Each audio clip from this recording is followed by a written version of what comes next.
Thank you so much, Kayla. And I just want to say one last thing about Kayla. Kayla was an exceptional student. You're in good hands when you're in her hands, and she's very, very smart. She really knows her craft. And so I'm just so grateful to have the opportunity to reconnect and connect with your students. So thanks, Kay. What I might do is you might see my name pop up again, because just in case my computer doesn't work really well, I'm going to put my phone on there as well, so that we have two options, because I don't want to miss a second of this. And so maybe this will create a terrible echo, but I'll silence my phone until I need to flip, if that's okay. And then if you keep going, I can't hear you, then let's go ahead and flip over to the phone. But should be. So, oh, maybe that's a terrible idea. Oh.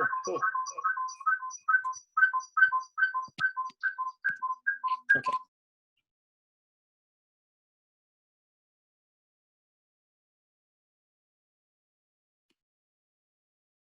Unmute myself. Okay, here we go.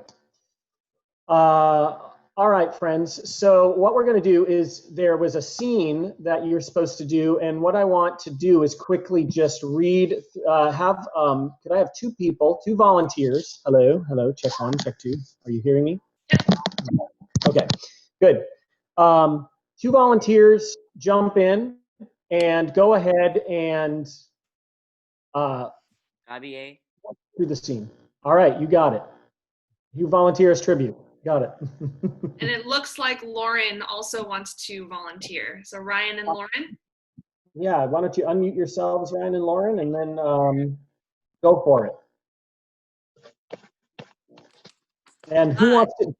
Okay, good. Yes, you start. Hello. How's everything? Fine, I guess. Do you know what time it is? No, not exactly. Don't you have a watch? Not on me. Well, Well, what? what did you do last night? What do you mean? What did you do last night? Nothing. Nothing? I said nothing. Sorry, I asked. Scene. All right. Scene. Good job. Good job. Great. Okay, so just so people know, you're probably looking at me going, he's not looking at us. What's going on here? Well, first of all, just one quick note.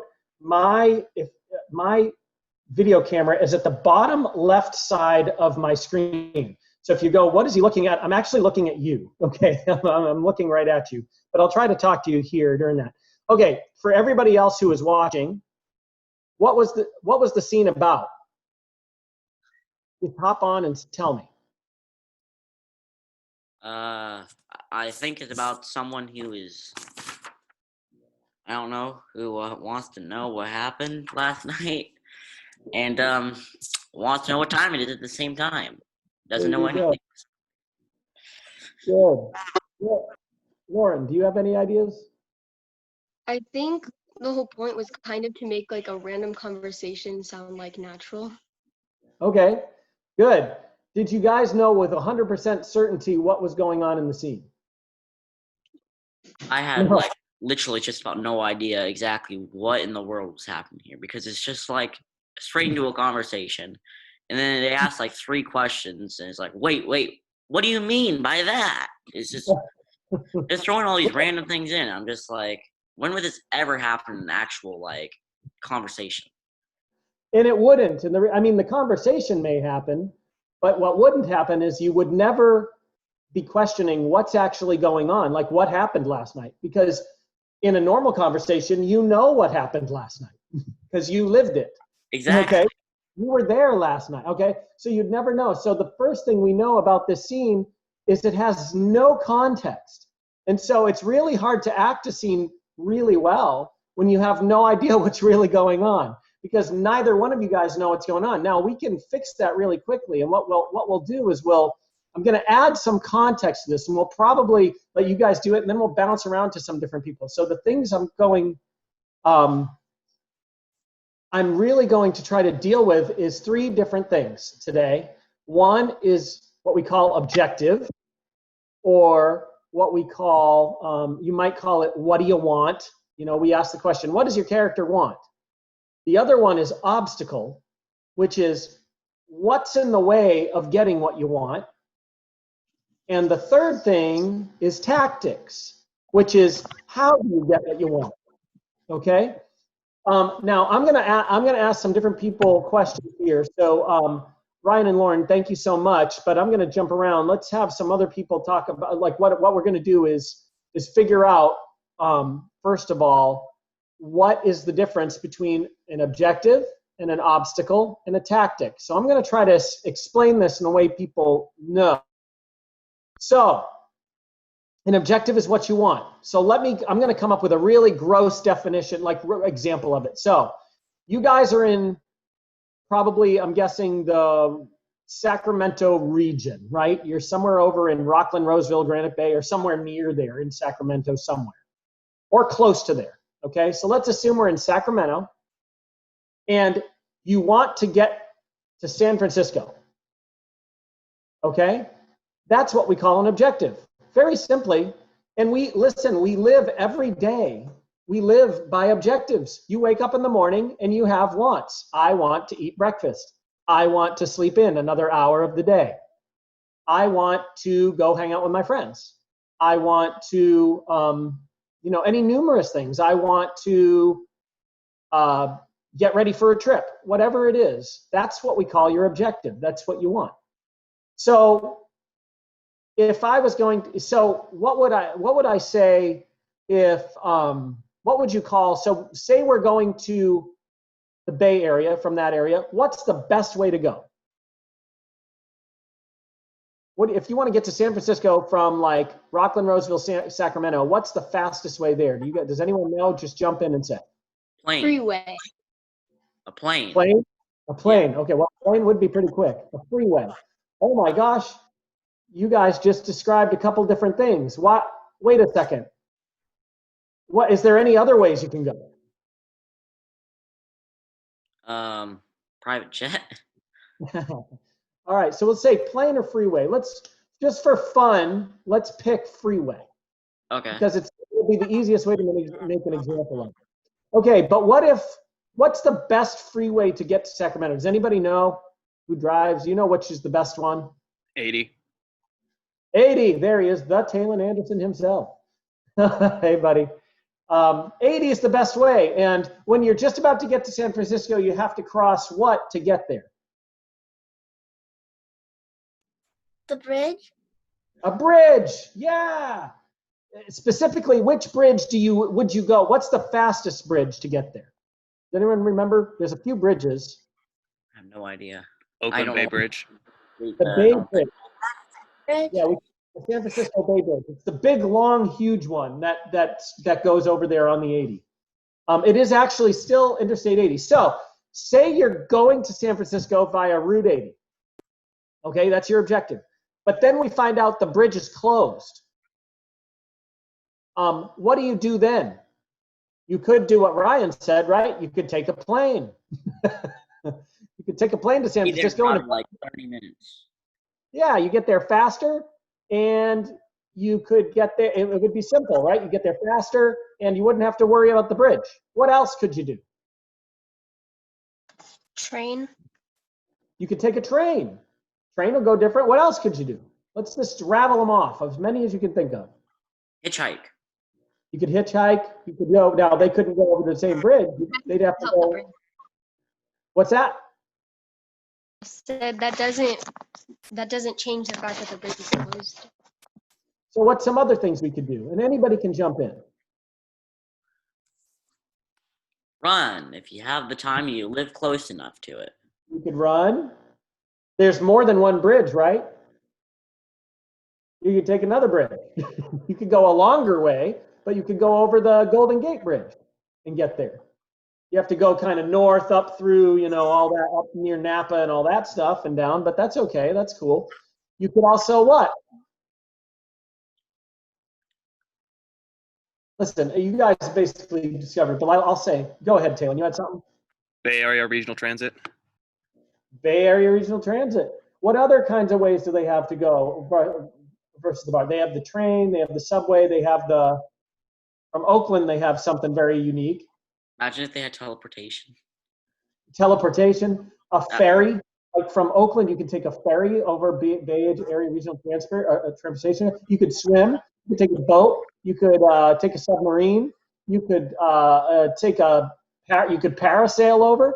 You could, there's right. So we just discussed a bunch of things. Listen, you guys have just defined everything: objective, obstacle, and tactics.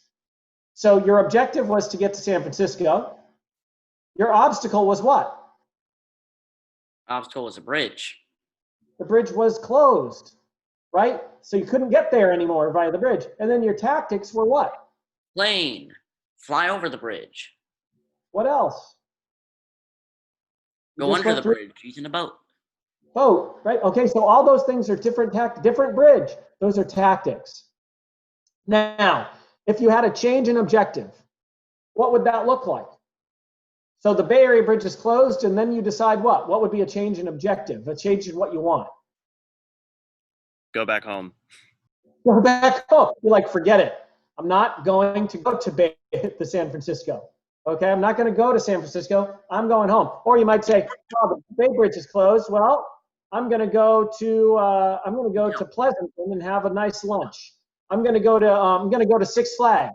It's like instead I'm going to Six Flags. Yeah, go ahead. No. While you wait for the place to open your bridge. Yeah, so there's numerous changes and objectives. Got it? So like you could now that only happens when your character decides it's too hard. Either it's too hard to get what I want, or what happens if you get to San Francisco? Then what? Do whatever you were planning to do in San Francisco. So then you have a new objective, which is now that I'm at San Francisco, I'm going to go see the Painted Ladies. I'm going to go to the Disney Museum. I'm going to go to Pier 39. I'm going to go to Ghirardelli Square and get me some chocolate ice cream. It's going to be awesome. That's a new objective. It's something, now you're at San Francisco. You have something you want that's new. I want to go do what I was going to do there. So does everyone understand the difference between what you want, what's in the way of what you want, and then how do you get what you want? Which is all these tactics is how you get what you want. How do I do it? I could go via car. I could go via plane. I could go get a pizza. I could go via submarine or boat. I could fly. I could swim. Right? It would be cold, but I could swim. That's tactics. So now we're going to put Ryan and Lauren back, and I'm going to start with an objective. So Ryan, we're going to have your objective is come up with a goal that you want. Now, here's the trick in acting. The goal, what you want, has to be found in the other person. So it's not just about going to the bridge. It's something specific in the other person. For instance, I may want Lauren to stay for the conversation. Lauren may want to go. I want to be done with this conversation. So let's start with that. Ryan, let's start with you want to get Lauren to stay to have a conversation. Lauren, your goal is to just try to get out of the conversation. But you're going to use the same script we used at the beginning. Does that make sense? So you have a goal now, but you're going to do the same script. So you guys go ahead, and you can only use the words in the script. But Ryan, using those words, you want to get her to stay. And Lauren, using your words, again, you want to try to leave. Make sense? Let's do it. Start whenever you're ready, Ryan.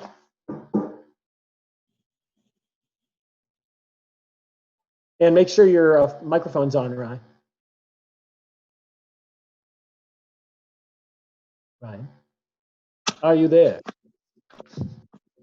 I don't see Ryan there. The thing was, You're whenever I good. press spacebar, it wouldn't actually change. You're golden. You're golden. All right. So Ryan and Lauren, are you guys ready to start this thing again? Trying to get what you want. All right. Here we go. Hi. Hello. Everything. Fine, I guess. You know what time it is? No, not exactly. Don't you have a watch? No, not on me. Well, Well, what? what did you do last night? What do you mean? Like, what did you do last night? Nothing. Nothing. I said nothing. Sorry, I asked. It's all right. Boom. Scene. Green. All right, so everyone else, hey, first of all, let me ask this to Lauren and Ryan. How did that feel? Did you get what you wanted? Yeah. I guess so, sort of. How do you know? I mean, Because he was there for like a couple lines, I guess. Okay, through those lines. So I Lauren, changed did you get what you mine, wanted? because I just said sorry I asked. Right, right. Okay, so, but what were your goals? To get her to stay here to talk. And what I was wanted your goal? in, To what? to get out of the conversation. All right. Let's do this one more time, and I want you to really fight for what you want. Okay, really do it. Think about that, Lauren. Think about if you want to get out of the conversation, what are all the ways you could do it? And Ryan, when it's not working, when she's like ignoring or starting to get despondent, you have to try other tactics to try to get her to stay. So try some other things. You know, maybe the positive thing isn't working. Maybe you try something else. Okay. So let's try it again. You guys go whenever you're ready. Hi. Hello. How's everything?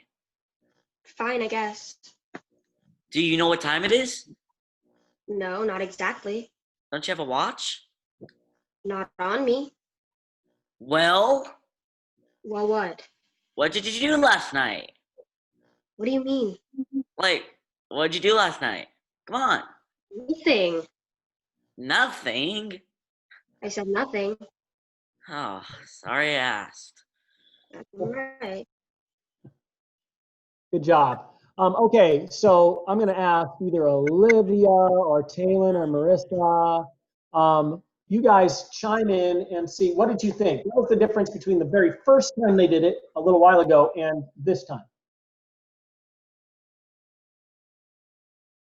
I noticed immediately how Lauren was immediately more standoffish in that last one than his reads. Good. Great. Anyone else want to chime in? Olivia or Marissa, you guys got any thoughts? You have to unmute yourself if you do. Just make sure. Okay. Feel free at any time to unmute yourself. That's totally cool. Okay, so thank you very much, Ryan and Lauren. We're gonna shift it up maybe a little bit to some other people. I'm gonna do the same exercise with Talon. Talon, you're gonna try to get me to stay. And I'm going use the same objective, okay? And I'm going to try to get out of the conversation. All right. So let me just bring up the thing I sent you guys, just because I want to make sure we got it all here. Because I have the script pulled up too. What's that? I have the script pulled up too. Oh, good. Okay. Oh, good. All right, here we go. So hi, hello, how's everything coming? Okay, we got it. All right. Ready? Yep. Hi. Hello. How's everything? How's everything? Good job. Good job. We'll stop there. So, like, if you're going to go, you can't, you know, I mean, on stage, if this is hard for Talon. I feel bad. I think it's hard for Ryan, to be honest, because you have somebody who wants them to stay. Well, and of course, we're in Zoom, which is I actually like it better because when we do this in classroom, it almost inevitably wants to go to where someone grabs somebody else and holds onto them and says, you can't go. And the other person is trying to get out. So usually how this ends up going. But because we're in Zoom, we have to use our words. But that's great. So you guys, did everybody see how Talon made the adjustment and started yelling to me after I had left. How's everything? Okay. Come That's on, good. tell me. What's that? I was just saying, tell me, how's everything? Don't leave. Right, exactly. You got, so using the words you have, that's the hard part about this. You have to use the script to get what you want, but the other person has the physical ability to do other things, especially in Zoom. I mean, Lauren could have got up and left and been like, that was a good class, bye. And she would have got what she wanted. The trick is, now what's interesting, was there an obstacle in that scene? Yes, there was. What was it? Well, you were trying to get out of there, and he was trying to get your attention, asking you, how is everything? So what's the obstacle? Basically, to get you to answer. Okay, it's right. It's the goal. You see how what's interesting about this one, and this is one of the best kinds of writing for plays. Now, in plays, you will always be given your circumstances, right? They call them the given circumstances. You basically read the play and you know who your character is. You know what has happened in the past. Does that make sense? And you can go through this thing and you know all the information. The only thing you can't know as an actor is what the other character wants. I mean, as an actor, you can know that. As your character, the character can't know what's coming. The actor does. The character can't. So when you choose your objectives, it has to be in line with the story. But the best writing, the person already puts the obstacle in the objectives. So what this person wants and what this person wants, when they're opposing, you see the obstacle then is your objectives. It creates an automatic obstacle, and it creates drama, because drama is conflict. Drama is conflict. And conflict is just when there's an obstacle between two people's desires. Does that make sense? That's all drama creates. Now, what's awesome is that Talon, as well as Ryan, and as well as Lauren, all, and I guess myself, all made tactical changes. When something isn't working, you have to switch.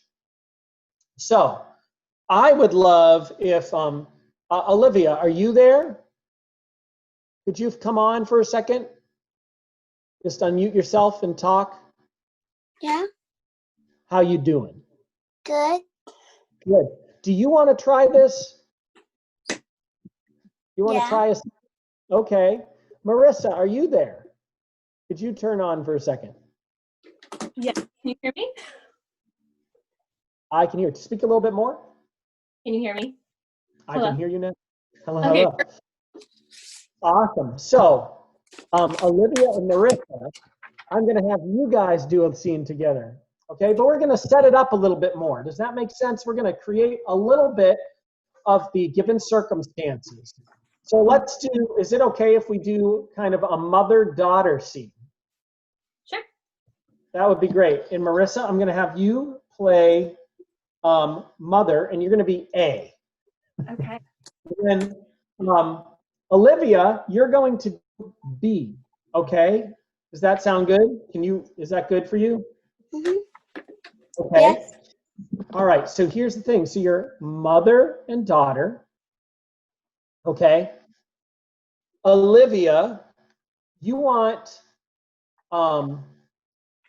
what's something you think you could want from your mom? Using these words, what do you think you could do? What do you want? To get out of the conversation. All right, let's try that. Let's do that. And Marissa, what does mom want here? To engage with her child. Okay, we love that. Okay, engage. Let's make both of these a little more specific, but I'm going to use those as the basis. So Marissa, let's do this. You want to get your daughter to feel comfortable enough to explain where she was. Hmm. Okay, you want, or maybe not comfortable, just get her to tell you specifically what did she do. Okay? And you're going to fight for that even through the end, even though it doesn't make as much sense towards the end. So Olivia, you don't want to tell your mom anything because if you do, you'll get in trouble. Okay? You know you'll get in trouble. And I'm not going to tell you what you did last night. You can imagine, you maybe, like, I stole all the cookies in the cookie jar.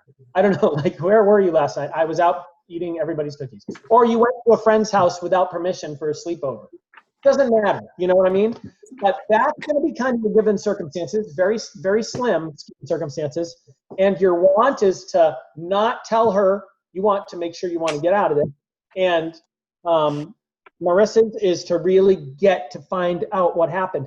But yeah, I think that really engage. I like that. Engage your child. Okay, why don't you all start? Hi. Hello. How's everything? Fine, I guess. Do you know what time it is? No, not actually. Don't you have a watch? No, not with me. Well, Well, what? what'd you do last night? What do you mean? What did you do last night? Nothing. Nothing. I said nothing. Sorry, I asked. That's all right. Cute. The cute scene. Does anyone else, before we go into the next thing, does anyone else want to comment on this scene? Anyone who's not in this scene want to comment on the scene? How did you guys think that went?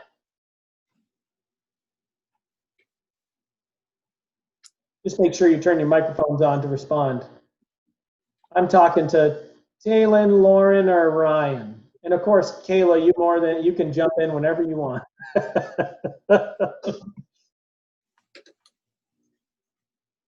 I'll say one thing about that scene that they just did was actually really good because it sounded like very, very much like it actually was like a mother-daughter bonding scene. Wasn't Like, that it was cool? very realistic. Like, I could see that actually happening in real life. Definitely. That's definitely why happened to do- me in real life. Oh, that's good. And what do you think, I'm going to ask Ryan, why do you think it looked so real? Can you say that again? Why do you think it looked so real? Because her tone of voice was just so much wanting to actually hear what happened with her daughter. Right. So this is a crazy. So for me in acting, this is the crazy thing. We talk like you as an observer said. Look at the tone of voice. Look at the facial expressions. Look at like what her hand gestures. You know what I mean? We as audience members, we look at those things and we go, "Oh, that's amazing! How do they make those gestures? How do they make that voice? How does it sound so real?" And the way that works actually has nothing to do with hand gestures, tones of voices, or facial expressions. What it has to do with is how bad you want what you want and how nuanced you understand the circumstances. So immediately you see Marissa going, wow, I don't want to scare my child off because I care for her. So she moved that in there. I'm trying to engage. I'm not just trying to say, where were you last night? Tell me. That could be, that's legitimate too. Listen, I don't know if any of you have experienced that before from a parent. I'll tell you that I have. Sometimes a parent is not so engaging. They just want to know what's going on. That's a total tactical shit. That's totally a great tactic. You chose the tactic to try to coerce, to try to say, I understand, and I'm going to coerce that out of you. Now that's where I think, Ryan, what you see in that type of tactic, it seems much more realistic. There's a care for the other person in that tactic. Now, would it be as realistic if the parent went, hi, where have you been? I mean, like, have we not ever experienced that in our own household, perhaps at one time or another? That also could be very realistic. But what we saw was a really nuance. Actually, Marissa did a lovely job, and Olivia did a lovely job at just having a really good conversation. And by the way, that's all acting is. It's not about how many backflips one can, how angry somebody, how much crying they can create. It's not about that. It's just about what you want and using the best tactic to get it. That's the thing. And really knowing what's in the way and trying to the best way to overcome that obstacle. That's all acting is. Okay? Now, the other thing I want to talk about is stakes. And we're going to have Marissa and Olivia do this one more time. Okay? So you got Olivia and Marissa, turn on your microphones one more time. Here's what you suspect, Marissa. We're going to do the same thing, same objective. Except, Marissa, you expected that last night she did something really dangerous. She walked with her friends underneath the Forest Hill Bridge. Do you know where that is, Marissa? Do you know where that is, Olivia? Nope. You guys don't? Okay. Think of the highest bridge. So the Forest Hill Bridge is in Auburn, California. It's the highest bridge in all of California. It is almost 800 feet from the river. It's really high. And there is a tiny little 2-foot platform you can walk on underneath it. It's not allowed, it's locked. But crazy people have done this because if you fall, you're not surviving, okay?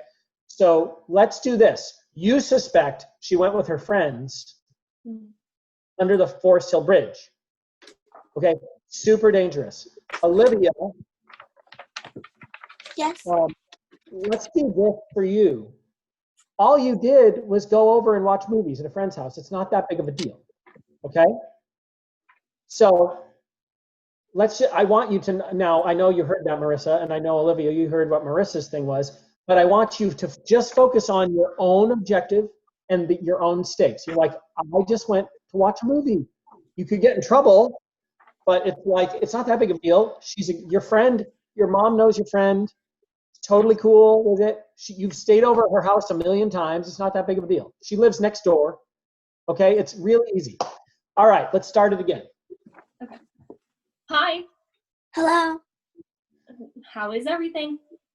Fine, I guess. Do you know what time it is? No, not actually. Don't you have a watch? No, not on me. Well, Well, what? what did you do last night? What do you mean? What did you do last night? Nothing. Nothing? I said nothing. Sorry I asked. That's all right. All right, Marissa, how did that feel, especially the last line you had? It was a change. It was like an angry, anxious, scared, nervous parent to a like, okay, sorry I asked, you're fine. And I was like, it feels weird to say sorry I asked, doesn't it? Mm-hmm. Mm-hmm. You know? So what do you do with that? When the script isn't like it actually works against your objective, what do? You have to change tactics. I think that's another thing. Sometimes we change tactics not just because we need to for the sake of the person's not listening to us. Sometimes we have to change tactics because the script demands something different. So, but that doesn't mean, if you stayed with the same tactic, for instance, sorry I asked. We could assume that even though the scene has ended, the scene probably would continue if the play was longer. You know what I mean? Does that make sense? So maybe it would go. So you could stick with the same thing, but I think you were wise to say, oh, okay, maybe I'll come into this, and you did a different tactic shift. Totally makes sense because you have to make the script make sense. So good job, Olivia. Great job. All right. Let's do one more try, and let's do I don't know. Let's do Taylin. Let's have you jump in here. And Ryan, I see your phone is open there, so your microphone. So let's go with Taylin and Ryan. Let's do this. I'm going to let you guys pick. Don't tell me. I actually want you to take a few seconds to yourselves, and I want you to pick. What do you want? What's the relationship? So let's figure out. Actually, let's ask everybody else. What can their relationship be? Scene 5, correct? See, same one. Yep, scene 5. Yeah. So what's the relationship? What's that? Big brother to little brother. Okay, your two brothers. Okay, that's great, Lauren. Thank you. Okay, your relationship with your two brothers. So now what I want you to figure out is, Kaylin, come up with what do you want? And Ryan, don't tell me. Just come up, both of you don't tell me. Come up with what do you want? Okay? And your two brothers. I'm like, And what I'm going to see is we're not going to worry about object obstacle yet. We're just going to work with what do you want. Okay? Do you have it? yes. Okay, Taylor, do you have it? Yep. All right, let's go, guys. Let's have to, oh, wait, who's A and who's B? Who wants to be A and who wants to be B? I'll do A. Okay, Ryan, B. Is that good? What am I? B. Okay. Sound good? Yeah. All right. Let's take a few seconds if you want. Just look it over.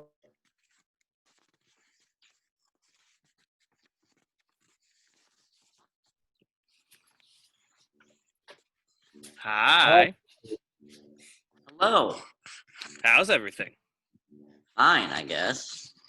You know what time it is? No, not exactly. Don't you have a watch? Not on me. Well, Well, what?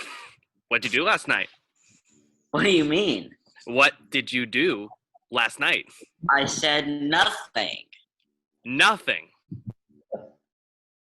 All right. Sorry I asked. That's all right. All right. Okay, good job. Yeah. So, Olivia, Lauren, or Marissa, what do you think their objectives were?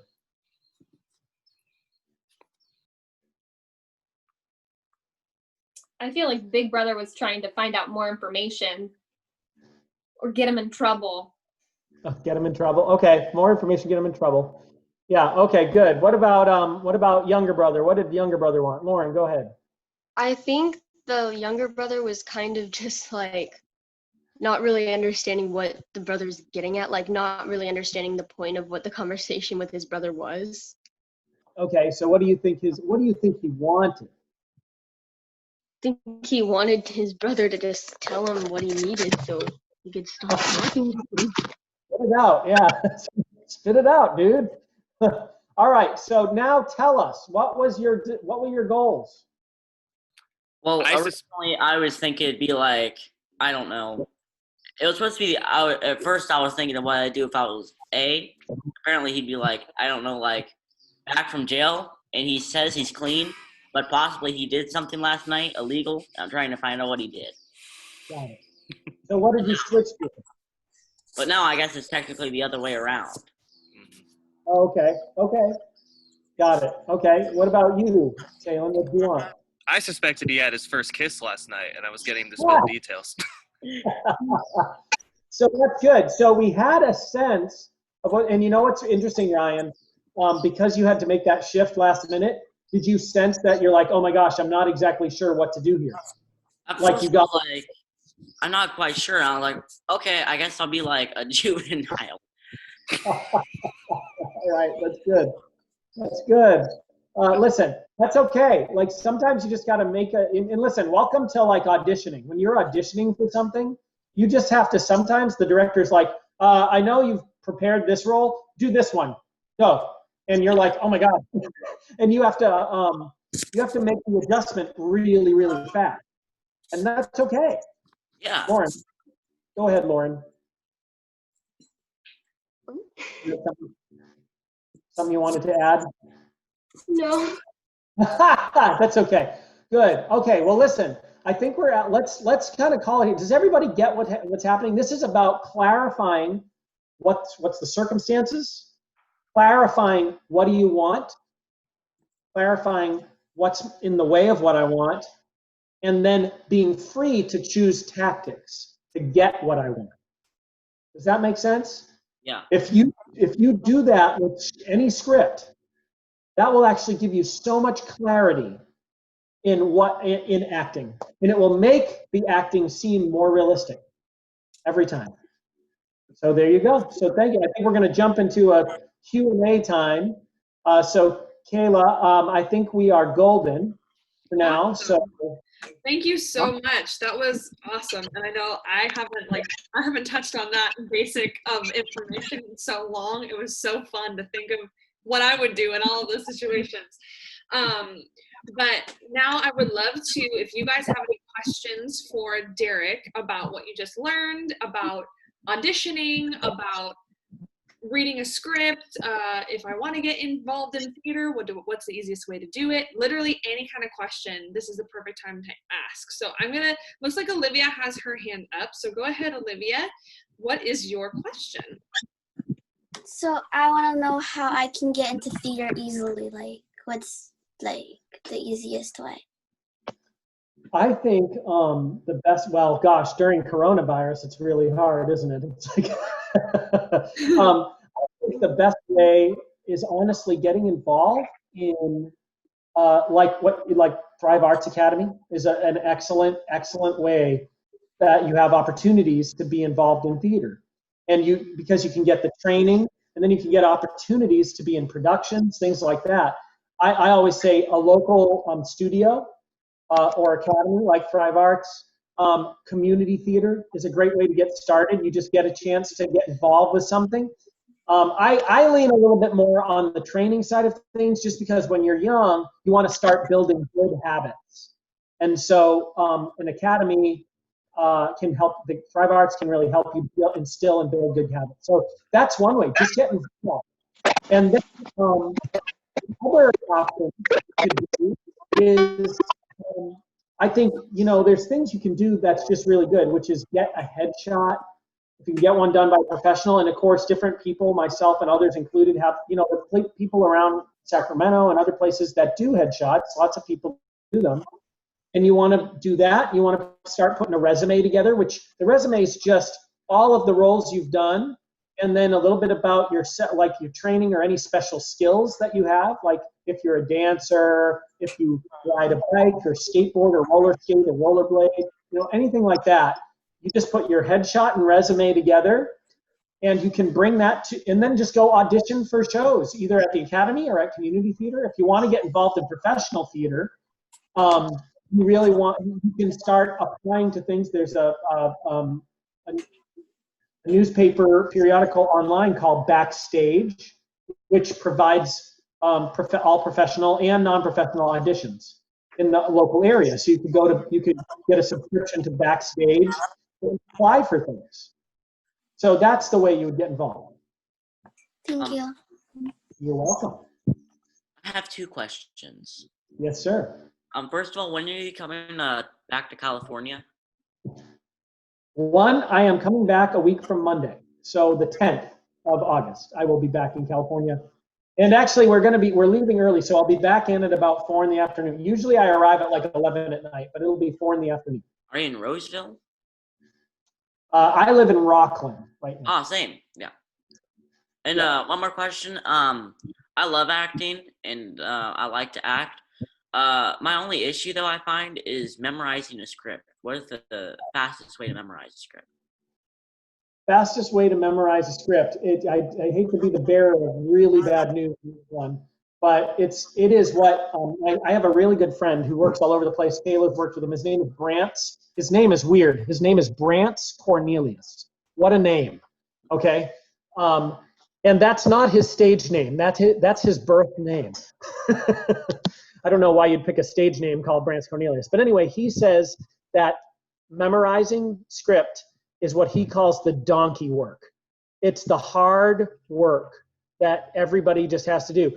I think one of the best ways to memorize a script is actually to memorize the word, to really know, what your character wants. Funny enough, the objective, like knowing what the story is, actually makes the words make the most sense. So if you memorize, really start knowing the story, and it'll be easier. So you're not just reading it trying to memorize individual lines, you're trying to memorize the story. When you memorize. Make sense? Yeah, it does. It does actually help, and it does actually make it go faster. Yeah. So that's what some people say, to memorize the other person's line, and then your line comes out. Now I'm iffy about that, because you never want to be in a place where you say to the other person, oh, this is your line. It's like, that's none of your business. You know, you only have to worry about your lines, and that, because that's the way a conversation works. You're never going to tell your parent, and when they say, you know, what did you do last night? You're going to say, no, what you should have said was this. That never works out really well. So you just want to memorizing the story is the best one. Yeah. Thank you. Good. Yep. Any other questions, anybody? I'm open. Lauren? Oh, you're muted. Sorry, unmute. So I want to be a literature professor one day, and I also love drama and acting and all that. So like, how can I tie those two things like together? They're actually not so far apart, and I'll be honest with you, if you're looking to become a professor of a college, there are still a lot of colleges where the drama department is either put under communications and sometimes the humanities, and because literature is what they call a humanity. So if you are looking to get into that, you look at the arts and humanities, and at the high school level, it's really easy. Funny enough, a lot of the English professors end up being the drama professor as well. That's just because there is a tie-in between literature and plays, you know, that they are literature. So at the high school level, it's very easy. If you end up becoming a high school teacher, and you just look for a school that either is looking for someone to lead the drama club or something else. At the collegiate level, very frequently, if the school doesn't have a drama program, you can offer as a literature teacher to create one, very low cost drama program. If they have all you really need is a space, and then you just work on slowly building your costumes and other kinds of things, and do stuff in a little space. And that's the way to do it. Other ways would be if you are, if you go on and you're like, you love literature, but you end up wanting to say, well, I really want to be a literature professor of theater. Like I want to know about the literary works of theater. And you become a doctorate in that, because that is one part of theater, is actually knowing the literature. And then usually what they end up teaching in school is the theater history classes, text analysis. It's a lot of the stuff you would actually teach in a literature class as well. So that's another option. Or a dramaturgy. Dramaturgy is basically the person who does all the research and knows all the history and all the information about the literature and production history of the plays. And they are used in professional theaters. You can be hired as a dramaturg, which is a literature research person who actually, the director will come to the dramaturg and say, hey, we're doing Oklahoma. Tell me everything I need to know about the stories of Oklahoma. And you as the dramaturg would then do the research. Here's all the books. Here's the other plays that the playwright wrote. And you do all that literature research for them, and you basically help them to know about what the play is about by giving them the research and the literature of the play. Thank you. You're welcome. Any other questions? I have one. Okay. Or a couple, but best way to overcome stage fright and overcome that kind of perfectionistic view of yourself when you're, going up on stage. Mm-hmm. I think the best way to overcome stage fright is to be entirely focused on the other person in the scene. It's so much, if you can take, stage fright has a lot to do with what's going on internally. And so it's much like anxiety or, any of those things. If you can take your focus off of yourself and put it on someone else or something else, that's the best way, I think, to overcome stage fright. Doesn't mean it's not there. And by the way, a little bit of butterflies kind of gives you the energy to communicate. So that's never a bad thing. The real paralyzing stage fright, to me, it's like if you've rehearsed it and you've been practicing with a scene partner, you do first moment, which means you pick up the first thing you're seeing on your partner. Like if I'm looking at you right now, if I close my eyes and open my eyes, I see brown eyes. I close my eyes, open my eyes, the hair that's down here. Like I could pick up the first thing, and by doing that little exercise, it takes my focus out of my brain and onto what's going on with you. So what I would do is just focus on the other person, focus on your scene partner, decide what you want from them and really go after that desire, really go after what you want in your scene partner. If you're entirely focused on this is what I'm trying to get from that person, then naturally your mind will change its focus from the fear to the story. So that would be that one. What's the second part of your question? Sorry. And then I had another question. How do you overcome rejection in terms of, let's say, you know, how many times you have to audition for something and you don't get it or whatnot? So what is your kind of advice for, you know, persevering? I think there are two answers to this question. The first one is a spiritual answer, which is getting your identity rooted in Christ, that the only, he has already affirmed you, and he already believes fully in you and believes in what you're doing, and he's given you the gifts you have. And so I think affirming yourself in Jesus and in your identity, getting your identity stuff taken care of. Now, listen, I'll be honest with you. I'm still dealing with this. I struggle with rejection as well. I struggle with identity issues as well. And if we, you know, none of us would have anxiety, depression, or anything like that if we had perfect identity. And none of us would struggle with stage fright if we had perfect identity. So my thing would just be get the identity thing correct. And the rejection doesn't matter because you're only being rejected by man and you are affirmed by God. That's the first thing. The second part of it, I would say, is this. This is a really weird answer to it. Audition a lot. And then you stop caring. This is more nuts and bolts, but it's like, eventually it just becomes a job. You're like, you don't expect to get the job. And so when you do, you're like, oh, I got called back. Awesome. But if you're expecting that the only reason I'm going to an audition is that, and I love this, the only reason you're going to an audition is to do your work. You're like, I've prepared it. I need to perform it. I've done all this preparation of my monologue and my songs. I at least deserve the right to perform it. So all of a sudden the auditioners become your audience. And you're just like, I'm going to perform for you. You're welcome. You know, and then you go and you audition. Now, if they don't want you, it's not because you didn't prepare. It's because they got some problem. They have, and usually almost, well, here's two things. 9 times out of 10, if you're prepared and you go to an audition, the reason you didn't get called back was because you're just not the type they're looking for. That has nothing to do with the quality of your performance or the quality of you as an actor.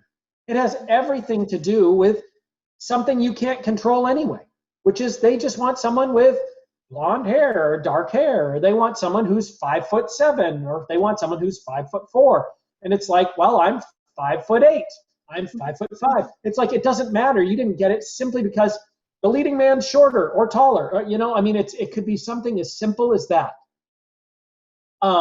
So by doing it a lot, you actually it's funny, but the more auditions I did, the more comfortable I stopped having fear doing them. When I was, and this was in New York City, when I would audition regularly in New York, I stopped, it took a while, I stopped having fear. What was funny is when I got a show, I would go away from New York for 3 to 6 months, 9 months, whatever. When I would come back, I was nervous again because it had been 3, 6, 9 months since I auditioned.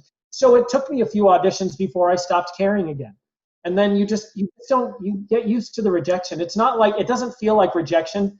It just feels like your job. Okay, awesome, thank you. Yeah, it's really weird. The more you do, the more comfortable you just get. You're like, oh, it's just kind of the gig. And then your butterflies really do go way down. The other thing I did, this is kind of another thing, just for good auditioning, I always gave myself something to do while waiting, because the waiting room's the worst. You're like, oh my God, I'm waiting.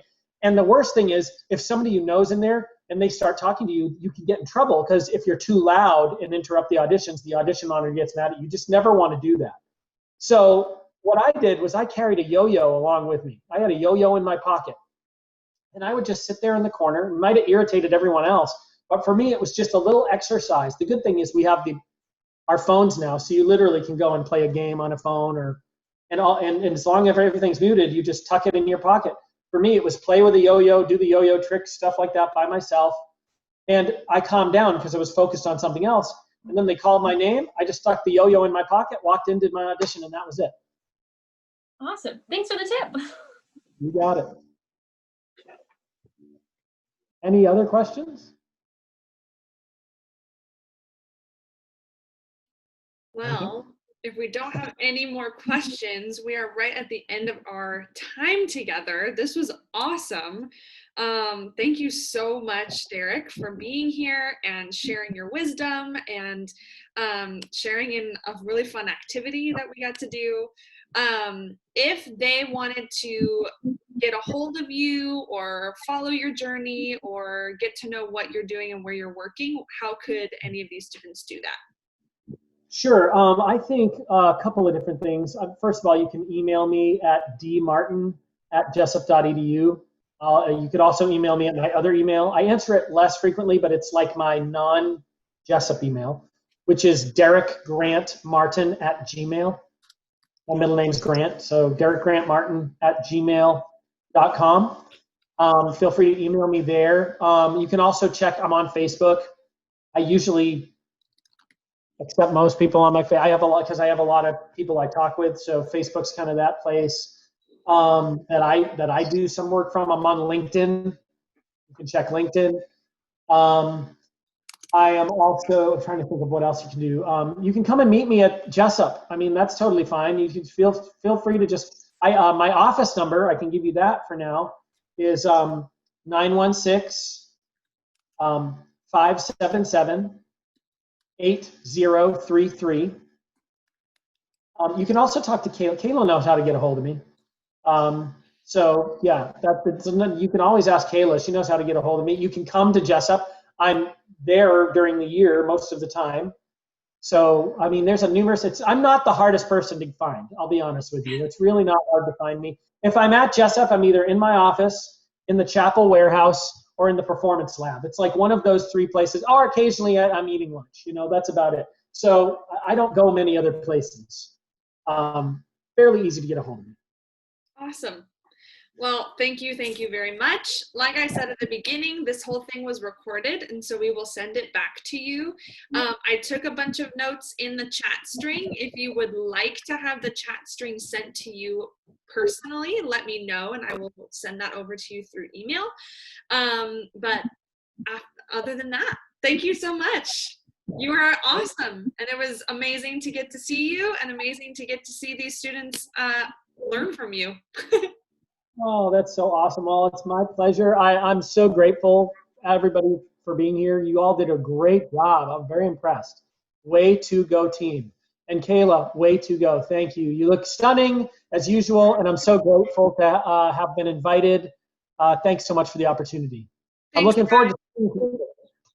Please, don't be shy. Give a call. I don't care. I'm bored, and I love to have coffee. So, whatever. Perfect. Awesome, guys. Well, we'll see you next time. We have our next master class on August 22nd with Charmaine.